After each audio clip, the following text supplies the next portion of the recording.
नमस्कार दोस्तों, मैं सनी शर्मा फिर से हाजिर हूँ अपने चैनल सनी नाथ पे। स्वागत करता हूँ सभी भाइयों का। आज मैं फिर से हाजिर हूँ कि नई जानकारी के साथ।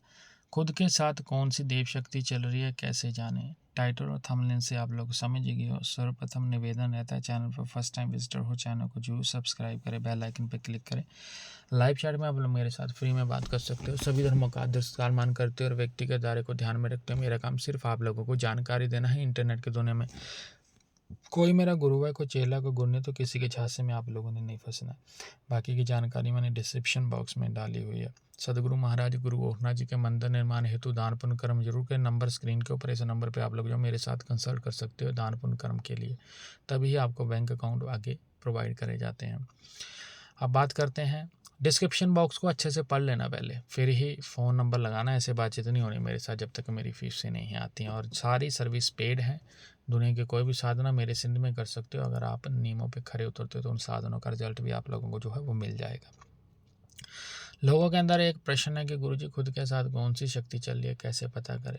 विभिन्न प्रकार की शक्तियां लोगों के पास हैं और लोगों के साथ चल रही हैं। जो लोग लंबे टाइम से भक्ति कर्म कर रहे हैं लेकिन अच्छा गुरु ना होने के कारण लोगों को पता नहीं चलता कि उनके पास कौन सी शक्ति है और कौन सी शक्ति नहीं है। खुद के साथ कौन सी देव शक्ति चल रही है जानने के लिए आप लोगों को क्या करना पड़ता है और किस प्रकार से ये शक्तियाँ आपको संकेत करती हैं, इस वीडियो के माध्यम से आप लोगों को बता दिया जाएगा। देखो, किसी व्यक्ति के पास जब शक्ति होती है, पहली बात तो उसके जीवन में बदलाव हो जाता है। अगर वो व्यक्ति पहले बुरे कर्म करता है तो फिर वो अच्छाई की तरफ आ जाता है, अच्छे कर्म ही वो व्यक्ति करता है। दूसरी बात है, किसी व्यक्ति के द्वारा जब कोई साधना सिद्धि करी जाती है, लंबे टाइम के लिए वो व्यक्ति जब भक्ति कर्म करता है तो उस कंडीशन में होता है तो उसके ऊपर जो है वो देव शक्ति हाजिर हो जाती है। जब किसी व्यक्ति के साथ कोई शक्ति हाजिर हो जाती है जो उसके ऊपर कृपा कर देती है तो भक्त को वो अपना इंट्रोडक्शन बोल सकते हैं या अपने बारे में विवरण बोल सकते हैं, वो बताती है और आपके कार्य जो हैं वो संपूर्ण भी करती है। अब बात करते हैं कि हमें कैसे पता चलेगा कि वो हमारे जो कार्य हैं वो संपूर्ण कर रही है कि नहीं कर रही है, और कैसे हमें पता चलता है कि वो जो शक्ति है वो नेगेटिव तो नहीं है, पॉजिटिव नहीं है। देखो, कोई भी शक्ति जब किसी व्यक्ति के ऊपर हाजिर होती है तो सपन के माध्यम से उस व्यक्ति को पहले से ही संकेत मिल जाते हैं और वो संकेत उसको उसका वो बोलते हैं ना कि जो जीवन में उथल पुथल होने वाली है, जीवन में किस प्रकार के बदलाव आएंगे, जीवन में कौन सी घटना घटित होने वाली है, कहाँ पे कुछ होने वाला होता है, इस सपनों के माध्यम से उस व्यक्ति को पता लगने लग जाता है। और जब कोई देव शक्ति ने किसी व्यक्ति के ऊपर कृपा दृष्टि करनी होती है तब भी उसको सपन में ही ये सारी चीज़ें दिखाई देती हैं और उस व्यक्ति का जो कार्य है वो संपूर्ण होने लग जाता है और वो जो है अपने कार्य को पूर्ण करके साधना के क्षेत्र में आगे बढ़ता है। अगर उस व्यक्ति के ऊपर गुरु की कृपा दृष्टि होती है तब ही ये सारी चीज़ें संभव होती हैं। खुद के साथ देव शक्ति होने का संकेत सपनों के माध्यम से मिलता है। जब किसी भक्त को दिखाई देता है कि उसके ऊपर किसी देवता की चौकी आ रही है, ये भक्त और देवता के बीच की बात है, उसको पता लग जाता है कि मुझे कौन सी देवता की चौकी आ रही है। क्योंकि सपने में जब कोई देवता आएगा तो पूर्ण रूप से उनको विवरण दे के जाता है कि मैं आपके पास आ रहा हूँ और आपके ऊपर जो है मैं जो पूर्ण रूप से जो है वो कृपा दृष्टि कर रहा हूँ। अगर किसी व्यक्ति के ऊपर अगर किसी व्यक्ति के ऊपर किसी देवता की कृपा दृष्टि नहीं हो पा रही है, वो बार बार समझ रहा है, जब वो बार बार साधना कर रहा है, जब समझने की कोशिश कर रहा है लेकिन फिर भी उसको समझ में नहीं आ रहा, तो उस व्यक्ति को मैं यही सुजेशन दूंगा कि आप गुरु बना के चलो। पहली बात, किसी व्यक्ति की अगर ऊपर शक्ति हाजिर भी हो जाती है, चलती है, तो वो सिर्फ आपको मात्र इन्फॉर्मेशन देगी, चलाने का तरीका आपको पता नहीं है। चलाने के लिए कुछ साधनाएं भी होती हैं, कुछ नियम भी होते हैं और कुछ गुप्त चीज़ें भी होती हैं जो आपको इंटरनेट पे या किताब या बुक्स में नहीं प्राप्त होनी है, वो किसी गुरु के द्वारा ही आपको प्राप्त होनी है। तो इसीलिए आप बोला जाता है कि गुरु धारण करना बहुत ही ज़रूरी है। अगर आपके पास गुरु की कृपा दृष्टि नहीं है तो आप लोग जो पाना चाहते हो वो आप लोगों को नहीं मिलेगा। ठीक है, खुद के साथ देव शक्ति चल रही है, सपनों में सारे विवरण देती है, अलग अलग तीर्थ स्थान देखना, मंदिर दिखना, सपने में मीठे फल खाना, सपने में बार बार यात्रा करना, देवियाँ देवता दिखाई देना, सपने में किसी चीज़ का आकर आप लोगों को ज्ञान देना, सपने में विभिन्न प्रकार के मंत्र मिलना, ये सारी क्रियाएं जिन व्यक्तियों के साथ होती हैं उनके पास देव शक्तियाँ हैं और उनके पास सिद्धियाँ हैं, तभी उनके साथ ये सारी शक्तियाँ चल रही हैं। सपनों के माध्यम से आप लोगों को सारे संकेत होंगे और शक्ति जो है अपना विवरण सपनों के माध्यम से ही आपको देगी।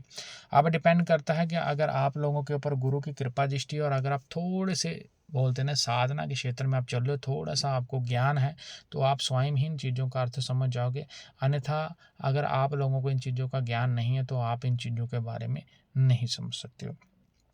तो स्वप्न ही आपको बताते हैं कि आपके साथ देव शक्ति चल रही है या नेगेटिव शक्ति चल रही है, क्योंकि ये जो व्यक्ति कर्म करता है उस व्यक्ति के ऊपर और उस देवता के ऊपर निर्भर करता है, क्योंकि सपन में देवता जो भी माया है वो उसी व्यक्ति को दिखाता है, थर्ड पार्टी को नहीं दिखाता है। अगर आपने गुरु धारण कर रखा होगा तो ये क्षमता आपके गुरु में होती है कि गुरु आपका ऑरा चेक कर सकता है, गुरु आपकी शक्तियाँ देख सकता है, या गुरु आपको उनका प्रॉपर रूप से जो है पूर्ण इलाज बता सकता है, या उन चीज़ों से आपको निकाल सकता है। अब बात करते हैं, अगर आपके ऊपर गुरु की कृपा दृष्टि नहीं है, तो आप लोगों को फिर जो चीज़ चाहिए वो आप लोगों को प्राप्त नहीं हो पानी है। तो खुद के साथ कौन सी देव शक्ति चल रही है उसको जानने के लिए दिन वार का भी ध्यान रखना पड़ता है, ठीक है ना। अगर किसी व्यक्ति के शरीर में वाइब्रेशन जिस दिन में होता है और जो देवता और जिस देवता का मंदिर सबसे ज़्यादा उसको दिखाई देता है, उन्हीं देवताओं की उसके ऊपर कृपा दृष्टि होती है और वहीं से शक्ति चल रही होती है। ज़रूरी नहीं होता है कि अगर आप काली माता के उपासक हो तो काली माता ही आपके ऊपर हाजिर हो, कोई भी देवता आपके ऊपर हाजिर हो सकता है, ठीक है ना। देवता के गण भी होते हैं, वो गण भी आपके ऊपर हाजिर हो सकते हैं। रूप शुभ रूप आपको वही दिखाई देता है और कार्य जो है वो गण करते हैं। ऐसी रोचक जानकारी के लिए सन्नीनाथ यूट्यूब चैनल को जरूर सब्सक्राइब करें, गुरु गोरखनाथ यूट्यूब चैनल को भी जरूर सब्सक्राइब करें। सन्नीनाथ यूट्यूब चैनल का ज्वाइन बटन जरूर ज्वाइन करें, और फेसबुक पे नया अकाउंट बनाया गया है गुरु गोरखनाथ सन्नीनाथ के नाम से, लिंक डिस्क्रिप्शन बॉक्स में यानी कि लिंक नीचे दिया गया है, उस पे जाके मेरे को फॉलो ज़रूर कर लेना है, क्योंकि लाइव स्ट्रीमिंग और बाकी का ज्ञान वहीं पे आना है।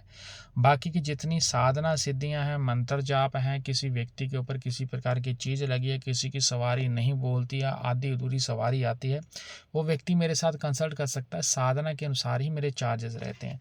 उन भोग प्रसादों के बिना मैं आप लोगों के ऊपर कृपा दृष्टि नहीं कर सकता हूँ, ठीक है। बाकी लाइव स्ट्रीमिंग में आप लोगों को आपके हर एक प्रश्न का उत्तर मिल जाएगा, और जल्द ही मेरी पॉडकास्ट आएंगे, पॉडकास्ट में भी आप लोगों को जो है वो ज्ञान मिल जाएगा, जो ज्ञान आप पाना चाहते हो। इंटरनेट पे आप लोग जो है भटकते हो, जितना ज्ञान गुरुओं के द्वारा प्राप्त हुआ मैं देने की जरूर यहाँ पे कोशिश करूँगा।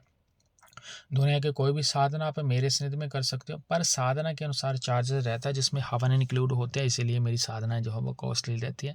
हवन यज्ञ तप जरूरी है, क्योंकि किसी व्यक्ति पे किसी प्रकार का बंधन लग रहा है, किसी व्यक्ति को पितर रुष्ट है, किसी व्यक्ति पे कोई देव शक्ति नहीं आ रही है, किसी व्यक्ति के ऊपर किसी के द्वारा बंधन लगा दिया गया है, या पहले उसने गुरु बना रखा था, उसने गुरु का त्याग कर दिया था, गुरु ने उसको छोड़ दिया, गुरु के साथ नहीं बनती है, तो ये बहुत से रीज़न होते हैं। उन रीज़नों को काटने के लिए जो हवन किए जाते हैं, तभी ही जाके जो है साधना में आपको पूर्णता सफलता मिलती है।